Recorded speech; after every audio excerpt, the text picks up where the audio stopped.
पुण्यातील कोणत्याही रुग्णालयाने अनामत रक्कम मागू नये. पुणे महानगरपालिकेचा आदेश. पुणे पालिकेच्या आदेशाला IMAचा विरोध. पुणे. यापुढे पुण्यातील कोणत्याही रुग्णालयाने अनामत रक्कम मागू नये असा आदेश पुणे महानगरपालिकेने काढला. मात्र त्याला इंडियन मेडिकल असोसिएशनने विरोध केला आहे. अनामत रकमेची मागणी करणे गैर नाही अशी भूमिका IMAने घेतली. अनामत रक्कम न दिल्याने पुण्यातील दीनानाथ मंगेशकर रुग्णालयाने गर्भवतीवर उपचार केले नाहीत. त्यामुळे प्रसूती पश्चात तिचा मृत्यू झाला होता.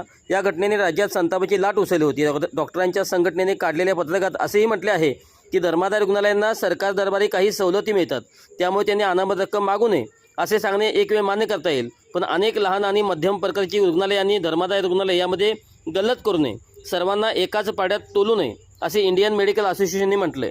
ससून रुग्णालयाची समिती करणार स्थापन.